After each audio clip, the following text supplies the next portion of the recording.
Good afternoon. My name is Kelly and I am delighted to be your Master of Ceremonies on this special day.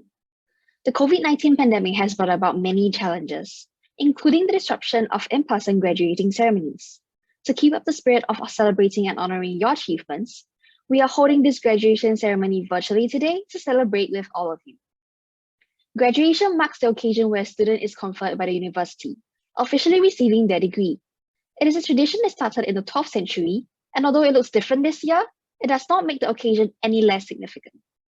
It is our honor to have graduates and their families join us. We would also like to welcome our faculty staff from the University of Wollongong who are joining us from Australia. To commence this evening's proceedings, it is my pleasure to introduce Dr. Nyapati Prem Kumar Swami, Program Leader, PSB Academy, who will present the welcome address.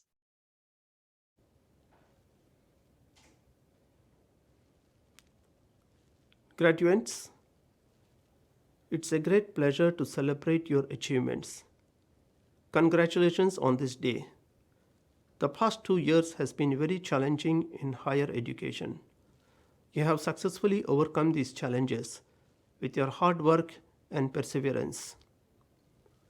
The University of Wollongong's bachelor's degree will be helpful and relevant in your work performance. The experience you have accrued here at PSB Academy and in the UW program will stay with you, guide you to build better outcomes, and will remain significant and positive throughout your career. They will help you to contribute to your personal development and greater understanding of the world. My hearty congratulations to the class of 2022 and wish you the very best as you embark on your next journey. Thank you.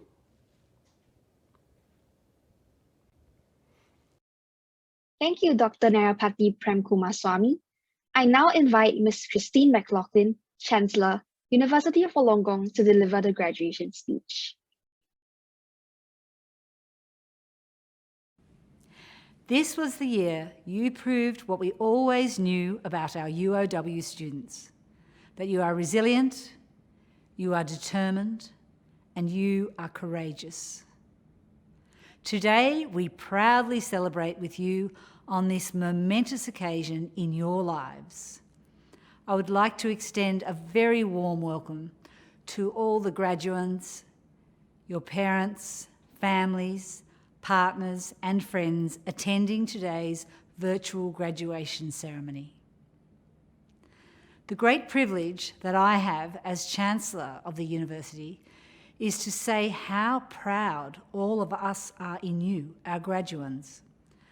As a truly global educator, we celebrate the success and achievements of our University of Wollongong students in Singapore, Malaysia, the People's Republic of China, Hong Kong, SAR, and the United Arab Emirates.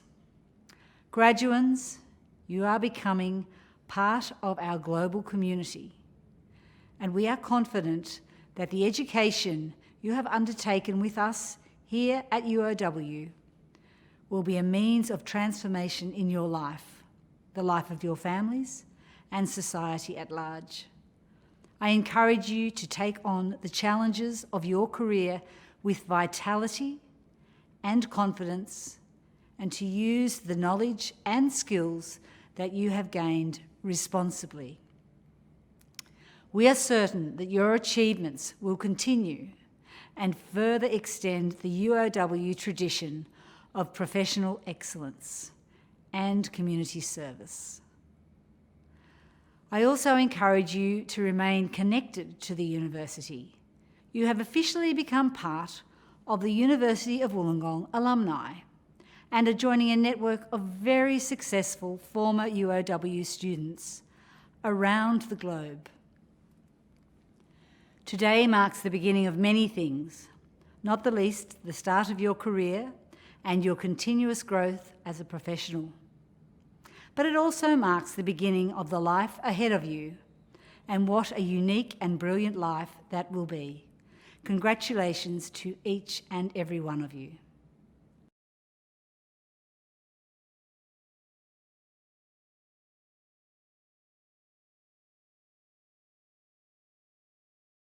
Thank you, Ms. McLaughlin. The presentation of awards will now commence. We now invite Professor Alex Freno, Senior Deputy Vice-Chancellor, Innovation, Enterprise and External Relations, University of Wollongong, to admit the students to the awards for which they have qualified. Following this, the student names for each degree will be presented on the screen. In the name of the Council, and by my authority as Deputy Vice-Chancellor Global Strategy at the University of Wollongong, I confirm your admission to the awards for which you have qualified. Graduation and the formality of this event today marks a crucial milestone in your life, but it's what you do from here that counts the most. Congratulations on your achievement.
Congratulations, students. Today, we are proud to present the Outstanding Student Award. The University of Wollongong Highest Achieving Student Award is presented to the student of the graduating cohort with the most outstanding academic record. Today, there are two students receiving this award. The recipients of the University of Wollongong Highest Achieving Student Award are Renato and Manda Iona. Congratulations on this outstanding achievement. Today's occasional address will be presented by Mr. Michael Mcqueen. Michael is a University of Wollongong alumnus, graduating from a Bachelor of Commerce in 2002. Michael understands what it takes to thrive in a rapidly evolving world. Widely recognized for having his finger on the pulse of business and culture, he has helped some of the world's best-known brands navigate change and stay ahead of the curve. Michael is the best-selling author of 8 books and features regularly as commentator on TV and radio. His work has featured in publications ranging from the UK Daily Mail to Medium.com and the Huffington Post. Having presented to over 500,000 people across 5 continents since 2004, Michael is a familiar face on the international conference circuit, having shared the stage with the likes of Bill Gates, Dr. John Maxwell, and Apple co-founder Steve Wozniak. We welcome Mr. Michael Mcqueen. Well, congratulations to the graduating class. What a thrill it is to be at this point, at this milestone. And it's a real thrill to be invited to be the person on, I guess, the other side of the podium, for one of a better term. I vividly remember my graduation ceremony at the university, 16 years ago now. I remember I was in the big blue gowns that were a bit itchy, about 4 sizes too big, and excited, about the fact that I'd have finished and the sense of accomplishment, but also a little bit anxious, that idea of like what would come next. And little did I know that in the next 16 years, the next chapter of life would be filled with the most rewarding and fascinating work, stuff that I do today because of what I learned at UOW all those years ago. And I guess the great thing is I get to do the most interesting and fascinating job in the world, which is try and get a sense of where the world is heading, try to identify the trends that will shape life for all of us over the next 5 to 10 to 15 years, and then help organizations and leaders gear up for change. I remember speaking with a colleague of mine at a conference in Singapore a few years ago. He and I were both the keynote speakers at this event, and we were just chatting backstage, and he said something that was so simple but so insightful. And in many ways, I think it summarizes so much of the essence of what I do and sort of what I'm about as a professional these days. And this guy's name was Gary Hamel. If you haven't heard of Gary Hamel, he's a professor at the London Business School, and he said this. He said, "You know what, you cannot outrun the future if you don't see it coming." And I guess that's the main focus of my work, is helping organizations and leaders figure out what is coming so they can get ready for it now. And I wanted to spend just a couple of moments in this time together looking at, what are the things that are coming that as a graduate today, you need to keep front of mind. These are the trends that will shape the world and the workforce that every single one of us will know over the coming few years. And so important to keep front of mind as you launch off into the post-university phase of life. And the first principle that's so important is simply this. In the years ahead, your heart is going to matter as much as your head. Now that might be hard to believe, because hey, when you finish university, it's all about the head. It's about what you know, and it's about regurgitating the information you've learned in classes and lectures and tutorials. And your head is full of theory and case studies and data right now, and that's great. But what's interesting is when you go into the real world and speaking to industry leaders, this is stuff they're telling me day after day. What they're looking for is often the intangible heart stuff. That's actually what gives you the edge. This is especially the case when you consider the role technology is playing in the workforce. If you look at the role of artificial intelligence and machine learning, the simple reality is this. The things we can bring that are uniquely human, the heart stuff we bring to the equation, that's our edge in an age that is increasingly dominated by technology. Back in the 60s, Picasso put it well when he said, computers are useless, they only give us answers. And hey, computers have come a long way since the 60s when Picasso said this, and I wouldn't say they're necessarily entirely useless, but Picasso's point is that there are things that human beings and only human beings can do, because they bring creativity and inquisitiveness. And these are the skills that we need to focus on. They're issues of the heart, things like intuition and judgment and a sense of humor, creativity, deep creativity. This is the stuff that machines, AI, machine learning cannot do. This is going to be the stuff that's going to matter most in the years ahead. And I think this is probably best described by a woman named Manoush Shafiq, who's the director of the London School of Economics. And she said this: in the past, jobs were about muscle. Now they're about brains, but hey, in the future, they're going to be about heart. And it's so important that even though the head is critical, and we've learned a lot over the last few years at university, it's the heart that's going to be just as important in the years ahead, if not more. The second key if we're going to gear up for the future as a graduate is simply this: to realize that the brand that you build personally matters probably a little bit more than the brand that you join. And hey, at this point, we're often thinking about, where am I going to work? And I want to align myself with an organization that look great on my resume. And that's great. You want to join brands that give you that sense of credibility and foot up into your preferred career. But at this point, the most important thing for all of us is, how do you build your own brand? How do you make sure you're prioritizing every opportunity to build your own reputation as an individual, as a professional. This is where things like LinkedIn are so important, but seeing every connection, every relationship as an opportunity. As I look back over the last 16 years, so many of the times that I just reached out a helping hand, just connected with a colleague, even if there was nothing immediately in it, realizing that over time, some of those minute connections where I built my network now bear extraordinary fruit years on. You just never know the insignificant connections you make now and where they will lead. And to treat every person and every opportunity as significant and to value individuals. It's so important we do this. And right now, how do you build your own brand, your own network, your own reputation? The great thing is, by the way, leaving UOW, you've got that as an alumni group. That is just as important as the brand that you might work for in the next chapter of life. Number 3, the third key is simply this. Your curiosity is going to matter more than your certainty. As you go into the workforce, the thing that's going to be most powerful for you is the questions that you ask. Not going in assuming you know everything, not going with that sense of confidence that maybe you think you've got something to offer. You need to go in with a humility to go, what, I'm curious, I'm open, I want to learn. That is the posture that's most important. And I think the most powerful thing we see from graduates going to the workplace today is you go into roles with fresh eyes, not knowing how things have always been done. I want to tell you, speaking with CEOs and executive leaders every single day, this is what they value from their new team members the most. The fact that you come in with those fresh eyes perspectives, that you're curious, you ask questions. The most important questions, why do we do it that way? And hey, why do we do it at all?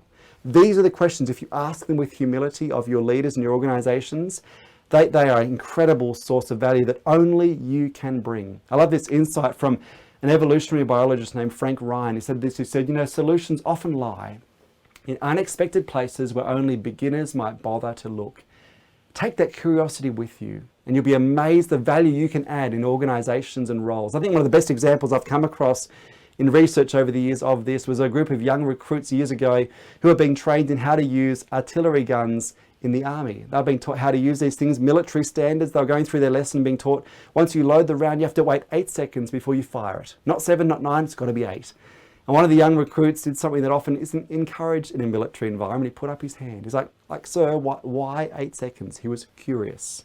Now the officer sort of dismissed the question, got on with the lesson, but he was still thinking about it later that day. This officer spoke to another officer, a colleague, and said, do you know why we wait 8 seconds? Where does that come from? And the other officer said, I don't know, let's check it out. And they actually did some research and went through a whole lot of historical records and found the 8-second rule actually dates back to the mid-1800s when we used to use horses to drag artillery guns into battle. Now, what they figured out is it took about 8 seconds to move the horses far enough back away from the gun so that when you fired the gun, the horses wouldn't get freaked out by the noise. Now, we haven't used horses to drag artillery guns into battle for a couple of decades now, but the rule had stuck, even though it didn't make any sense and it served no purpose. The reality is, businesses and organizations and industries around the world right now are doing the same thing. Stuck in the status quo, the way they've always done it. What they're looking for is people who come in with curiosity and fresh eyes, and often graduates are the best source of this, to come in and go, why do we do it that way?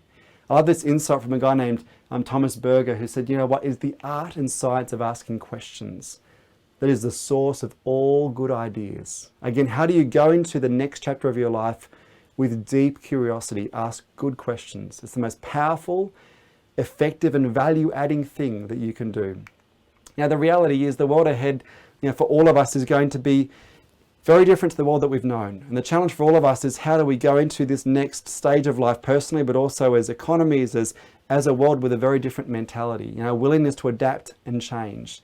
And the sort of change that's going to be required is not just evolutionary change, but revolutionary change. I love this insight from the former head of the business faculty at San Francisco University. He said this, Oren Harari said, remember, the electric light never came from the continuous improvement of candles. There came a point where revolutionary change was going to be required if we're going to move into the future. You know what? For so many organizations and industries and for our world right now, that is the point we are at. Your role as graduates to be the curious, alive, awake, engaged people to lead that revolution. Your role is so critical. So I want to wish you all the very, very best. Again, thank you for the opportunity. And simply I just want to say congratulations. It's an amazing accomplishment and hold on to it in the months, years ahead. Thank you, Mr. Mcqueen. Ladies and gentlemen, we will now hear congratulatory messages from members of the staff from University of Wollongong and PSB Academy. Congratulations. I remember sitting exactly where you are and being in your position 32 years ago, here at the university. And what I can tell you is that it's an exciting time that is going to unfold in front of you. The world's your oyster. You can do anything you aspire to because you're a graduate of the University of Wollongong. Once again, congratulations, and I wish you all success in future. Congratulations, graduates. Here at the University of Wollongong, we are incredibly proud of your achievements under what has been a tough environment. We hope you are able to apply your skills and the knowledge you have learned and go on to make a meaningful difference in the world. On behalf of the Faculty of Business and Law, I wish you all the very best in your endeavours.